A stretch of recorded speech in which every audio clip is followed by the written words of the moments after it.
Welcome to another Lightning Payroll video tutorial. Today I'm going to be demonstrating how to pay different types of leave within the program. Leave taken is entered here in the Pays screen, within the Edit Pay window. Let's enter some leave for employee Stephen here. Stephen is a full-time employee who typically works 38 hours per week. These can be seen up here in the hours area. Leave is entered over here under Leave taken in this pay using the plus button. In this example, Stephen is taking 3 days holiday leave.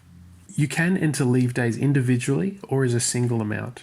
So I could enter 7.6 hours as the duration with 3 line entries, or a single 22.8 hour entry, which is what I'll do. The date and description fields are there simply for your records. If the employee is cashing out their leave, simply tick this box here to apply special rules for super and leave accrual. I'll mention more about these rules later. The hourly rate is taken from the employee's ordinary time pay rate, and as I save this entry, you'll see that Lightning Payroll has automatically deducted the 22.8 hours from the original 38 hours worked. This feature is intended to prevent you from accidentally overpaying or paying the hours twice. If you would rather that the leave hours not reduce any hours worked, you can come out of the pay and go over here into the settings of the program. Under the System Leave tab, you can untick this option here. Another option you'll notice here is that you can alter the names for holiday and sick leave program-wide. For example, I can edit holiday leave if I prefer the term annual leave. I can also edit sick leave if I prefer to call it personal leave or personal/carers leave. Heading back to Stephen's pay now, I'm going to reopen the Edit Pay window and double check everything. As you can see, the total hours still add up to 38. And his original holiday balance has been reduced by the 22.8 hours taken.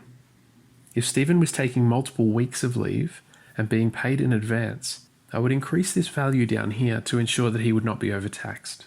For example, if I was paying 3 weeks in total, I could spread tax over 3 weekly pays to tax the employee as if it were 3 weeks being paid. This has no impact on other pay runs. It just taxes this pay as if it were for 3 pays. In this case, I'm paying 38 hours in total, so it should be kept as the default 1 pay. If you need to edit leave taken, just click the pencil button. Say for instance, this was actually supposed to be a paid public holiday, as opposed to holiday leave. I could change the leave type right here and then resave. There are a lot of other built-in leave types available here, such as paid parental leave, unpaid leave, and compassionate leave. You can even configure additional custom leave items such as RDOs or time in lieu under the company section of the program. Below this leave taken section, you can see the employee's current leave balances. These balances increase as employees accrue and decrease whenever leave is taken, such as with this holiday leave here. Stephen accrues holiday, sick, and long service amounts for each hour paid. Other employees can be configured to accrue evenly by the pay period. How the leave accrues depends on each employee's individual leave settings.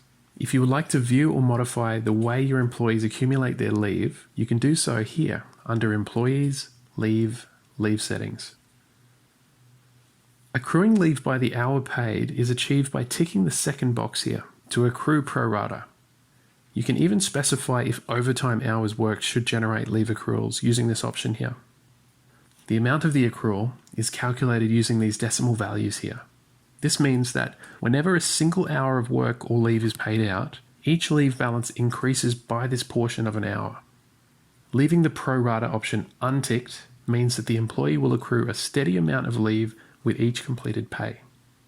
For example, 20 days holiday leave per year would be divided evenly across 52 weekly pays, 26 fortnightly pays, or 12 monthly pays. Amounts shown are correct for most Australians, but we do recommend you double check they are correct, as some awards and states require different leave entitlements.